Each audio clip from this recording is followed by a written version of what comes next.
Albert Camus murió el 4 de enero de 1960 en un accidente de coche. Entre los papeles que se le encontraron había un manuscrito inconcluso titulado El primer hombre, de fuerte contenido autobiográfico. Y es justamente sobre este libro que voy a hablarte el día de hoy.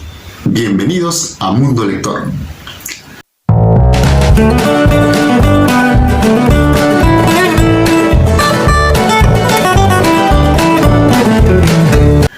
Lo primero que hizo Albert Camus, tras ganar el Premio Nobel de Literatura, fue comprarse una vieja y pequeña casa en Lourmarin, en la Provenza francesa, un antiguo criadero de gusanos de seda que se encargó de reformar para convertirlo en un lugar del que posteriormente afirmaría: por fin he encontrado el cementerio donde seré enterrado.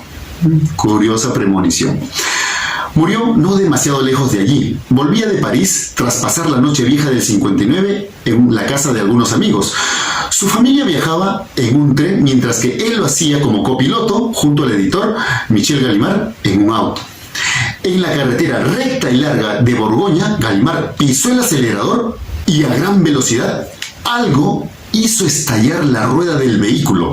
El coche salió de la carretera y dio 3 bandazos hasta colisionar con un platanero. Camus falleció en el acto, con el cráneo fracturado y el cuello roto.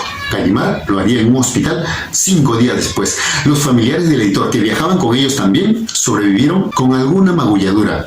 En el maletero del coche descansaba intacta una maleta de cuero. Dentro, un ejemplar de la Gaia Ciencia de Nietzsche, 2 cuadernos ajados y 144 páginas escritas a mano, agrupadas bajo el título de El primer hombre. Ese era todo el equipaje de Camus. Pero ahí estaba su última e inconclusa novela, la que él aseguraba que se trataría de una historia épica con tintes autobiográficos, una suerte de guerra y paz ambientada en la Argelia ocupada por los franceses.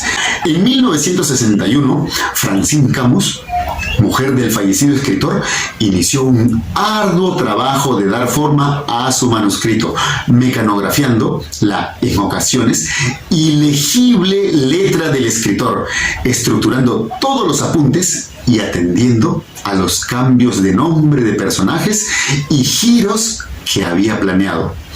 Pero su círculo de allegados la convencieron de que no publicase, pues resultó que ni un Nobel te hacía inmune a las presiones políticas. Además, se sabía que el escritor de obras como El extranjero o El mito de Sísifo se había ganado la antipatía de determinados sectores de la alta alcurnia europea, llegándose a especular sobre si el accidente de coche que acabó con su vida no habría sido tan accidental.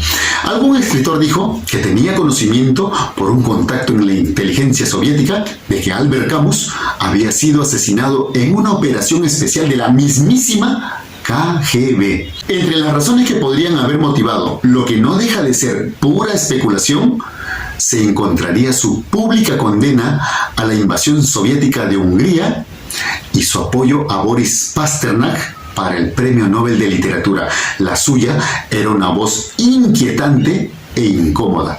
Y eso hizo que la novela tardase 34 años en ver finalmente la luz. Catherine Camus, la hija de Francine y Albert, consiguió reconducir el proceso de mecanografiado y superar las trabas editoriales de quien no quería hablar de la guerra de independencia de Argelia, y consigue publicar el libro en 1994. El protagonista de esta novela es Jacques Cormery, alter ego de Albert Camus. La infancia de Jacques Cormery es la infancia de nuestro escritor. La muerte de su padre en la guerra y el permanente estado introspectivo y abismado de su madre le hicieron crecer emocionalmente solo, sin auxilio, sin memoria y sin fe. Aprendió en solitario su verdad y construyó sin ayuda de nadie su ética rebelde frente al mundo. No recibió el testigo de otro hombre, convirtiéndose así él mismo en el primer hombre. La vida, en lo que tiene de misterioso y resplandeciente, su inteligencia arisca y ávida y un apetito insaciable de vida que surgía de lo más oscuro de su ser, le bastaron y le dieron razones suficientes tanto para vivir como para morir. El libro está dividido en dos partes. Durante la primera mitad del libro, la historia gira en torno a su infancia y a la vida de su padre. La segunda parte cuenta desde que ingresó al liceo. Esta novela autobiográfica, para la que inicialmente Camus pensó en el título de El Nómada, se presenta a nosotros como un elogio a la educación en su sentido más prístino. La educación como instrumento esencial para superar las diferencias que imponen la cuna.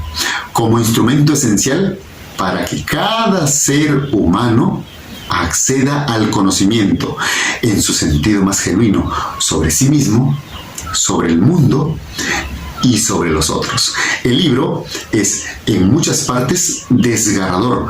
Cuenta que no había conocido a su padre, muerto prematuramente en una guerra que no era la suya, como no lo son las guerras de quienes mueren en el campo de batalla. Criado en un país lejano por una madre iletrada y sorda que trabajaba en las casas ajenas sin descanso y por una abuela autoritaria que hacía de cabeza de familia administrando el escaso dinero que tenían. Acudía a la escuela como a un lugar que le ofrecía una evasión de la familia, como sucede actualmente también en muchos adolescentes, y donde el maestro, su querido profesor Luis Germain, alimentaba en ellos el hambre de descubrir y les hacía sentir por primera vez que existían y que eran objeto de la más alta consideración. Se les juzgaba dignos de descubrir el mundo. ¿Qué tal profesor, no? Imagínate. Este libro permite conocer de manera detallada la vida de uno de los escritores más importantes que tuvo el siglo XX. En él se vuelcan, usando a su alter ego, vivencias sobre cómo fue su desgarradora infancia, su paso por el aula con el profesor Germain, a quien le dirige su célebre carta de agradecimiento después de ganar el Premio Nobel de Literatura, una carta que ha dado la vuelta al mundo y que yo sé que tú vas a leer porque te interesa mucho el conocimiento. También su llegada al liceo y todo lo que tuvo que hacer para transformarse en el primer hombre. Ya sabes, lee este libro para que puedas conocer que cuando hay la determinación por ser alguien, no hay nada ni nadie que pueda impedírtelo.